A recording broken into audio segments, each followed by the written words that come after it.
Fallout 3 is trash because, the whole reason you play a role-playing game like Fallout is to role-play and do whatever you want. And Fallout obviously has political themes, so your goal is to change the government to make it into the perfect government, except the theme is war never changes. So it's like kind of anticlimactic. The whole problem is that the governments that you choose to be a part of, which are essentially the factions in Fallout, or in any RPG, are kind of cookie cutter, which can make the story boring.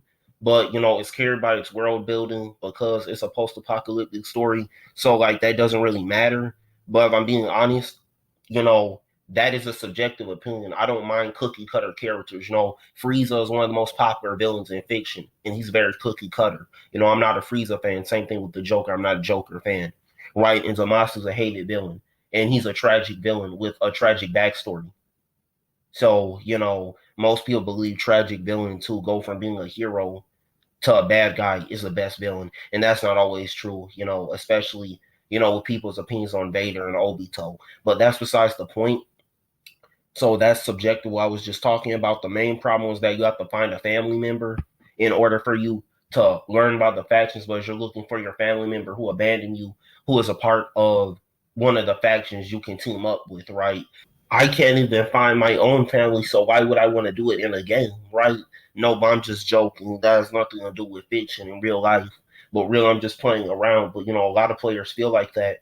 But that's besides the point. But, like, I have no reason to be connected to the main characters of Fallout 1, Fallout 3, and Fallout 4, and probably Fallout 5, which is going to be Trash's family member, because, one, this isn't a real-life person, and this character, I don't even know him, but they show up for 2 seconds at the beginning of the game, so I have no reason to care. Of course, the Siths in Fallout 4 actually make good villains, because they essentially are the opposite of the Brotherhood of Steel, where they believe that every human should be turned into a Sith, which is essentially a mix between a cyborg and an android, basically a bio-android from Dragon Ball Z. Basically a cyborg that is artificially created, unlike a normal cyborg, which is transformed from a human to a cyborg, or an android, which is a robot who is given human skin to look human like a Terminator. But that's besides the point. I do think, the Siths were like better villains in Fallout 4 than the Enclave, but I felt like the Enclave had cooler armor. So the Enclave bookstore, the Siths have a better origin story. But Fallout 4 is not better than Fallout 3 because they messed up the special stats, which obviously weren't that good because, with the special stats, that's how you level up. And when you level up in Fallout 3, you can be at level 100, and that stat you use in order to, get a good item in the game won't even, work. So, it's RNG based, which sucks. I play for, how long is a Fallout game? Days to months? And, I don't get nothing from it. And, Fallout 4, you can't even figure out how to level up. First of all, Fallout 76 is ass because, the whole reason you play Fallout is to see a Fallout that created, well, specifically a nuclear Fallout that created, the apocalypse. So why are we playing co-op in Fallout? You can't play co-op if the game is story mode because you're given different story choices. No wonder the game has so many glitches in it. So essentially, Obsidian made Fallout 1 and Fallout 2. And, they did have some involvement in Fallout Tactics, right? Which is stated at multiple times, in games that parts of Fallout Tactics are canon and parts aren't, which is cool considering the fact, they do mention Michigan, in the Midwest and Fallout Tactics. And all we know is that there's tornadoes there, which is super weird considering that there's no tornadoes here now, because I'm currently in Michigan. But essentially, Obsidian lost the rights to Fallout, and Bethesda made Fallout 3. But in between the time Fallout 3 and Fallout 4 was being made, Fallout 4 needed better graphics and better gunplay than Fallout 3. Before Obsidian lost the rights to Fallout, they were making Fallout 3, which was renamed into Van Buren, right? And essentially, Van Buren was a 2D top-down game like all the other Fallout games except for Fallout 3. Because Bethesda made the 3D engine for Fallout 3 and all of their 3D games, majority of them, right?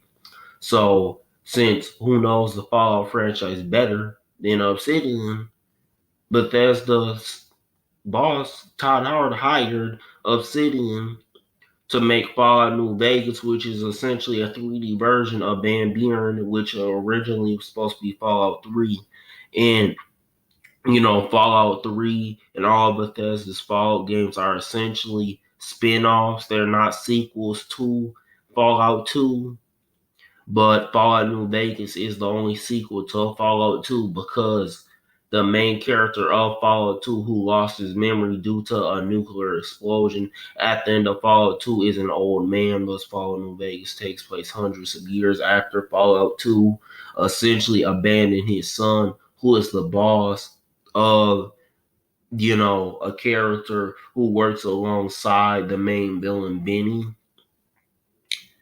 And basically this character is called Mr. Bishop. He's Nobark, or the Chosen One's son. Nobark, or the Chosen One, is the main character of Fallout 2. And essentially the Enclave, well, the remnants or remnants of the Enclave do mention, Nobark, who is basically the guy who basically destroyed their whole faction and their families. So essentially, they have huge beef with him despite instigating the beef.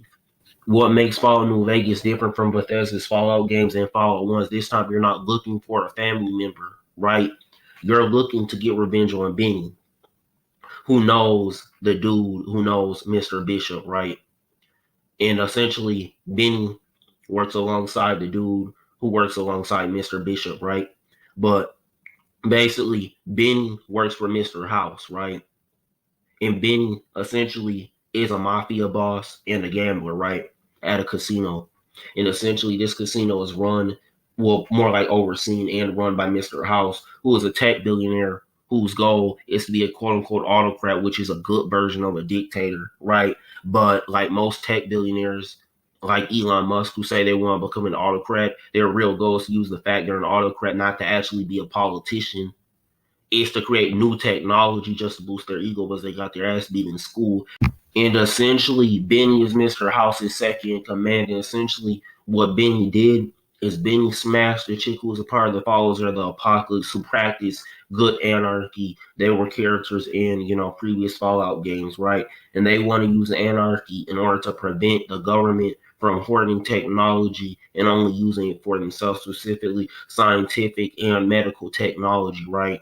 Like Mr. Housebuzz, he has the secret to immortality, and instead of using it to help citizens, he's using it for himself to make himself immortal. So he can create dangerous technology like the robot that the followers of the Apocalypse chick transformed into Yes Man as a favor for Benny. And essentially, you're a courier, that's what you are, and you're like level 100, right? And you're delivering the platinum chip, which is supposed to be a poker chip, which has no value considering this game is, cowboy themed, right? And casino themed. But it turns out this is really a data chip or whatever to transform all of Mr. House's robots, including Yes Man, into super fighting robots like Mega Man. So essentially, Yes Man works for Benny and essentially shoots you in the back of the head, and you go from level 100 to level 0.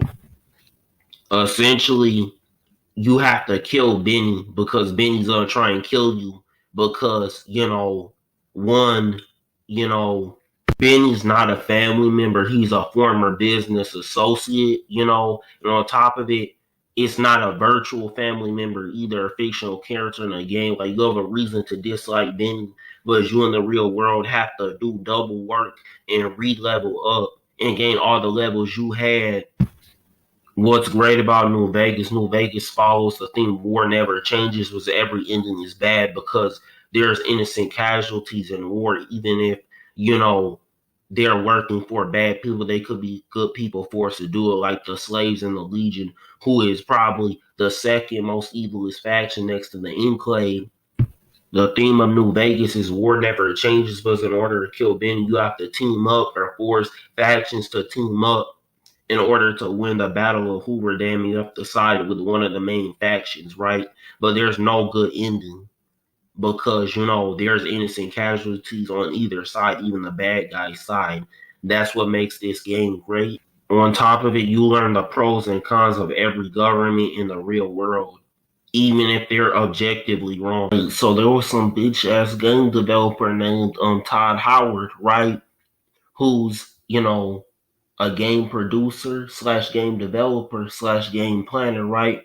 And the most popular game he produced, of course, he's the boss of Bethesda, was Fallout New Vegas, right?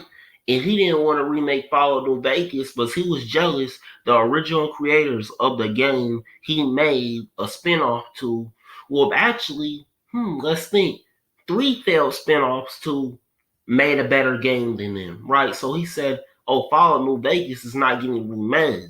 But as we know, Fallout New Vegas is unplayable on any Nintendo. Well, it's playable on PlayStation consoles, except it crashes on every PlayStation console. You have to pay $80 a month, right, to play it, every month, despite the game coming out in 2010, right? And on top of that, the game is like what? When it's on sale, it can be like up to two to like $20 on Xbox, not counting the DLCs, which give you months of content to years of content, right? Come on, Game Station. I know you ain't gonna do me like that. But Xbox was like, Fallout New Vegas is basically our exclusive since we took it from PlayStation at this point, and Nintendo can never run it knowing they have inferior technology. So what happened is that Xbox decided to take the blurry version of the Xbox 360 version of New Vegas and actually make it less blurry and updated the textures on the game. Of course, before that, the fans had already modded Fallout 4 New Vegas, right? To make Fallout New Vegas playable in Fallout 4's engine with Fallout 4's graphics and gunplay, which makes the game peak because, Fallout 4 sort of was mediocre, so they had to allow you to mod the game in order to make Fallout 4, a S tier game, right? So essentially, Obsidian's like, we can't remake New Vegas, let's make Outer Worlds, which essentially it's like Fallout New Vegas, not as in depth, but the theme is capitalism instead of war and politics, which we've had enough of that in every RPG or a shooter RPG, which is unique. And on top of it, you can actually fly a spaceship in space to other planets. You can't control it. Well, you can control it just barely using the warp speed function, right? So it was a unique premise. So Bethesda's like, these guys who made our career made a better game than us. So, right, they make Starfield after Fallout 76, and Starfield is Fallout 76 on steroids. The second you boot up the game, it doesn't even work. It just crashes, and like, y'all are using better technology than Fallout New Vegas, which came out in 2010. You're using like technology from the 2010s to the 2020s, and y'all still are screwing up. And there's this new Fallout show, which I mean is mid. Honestly, if you squint, it could be canon to the Fallout games, but I mean, you guys are going out sad, Bethesda. Y'all need Obsidian back.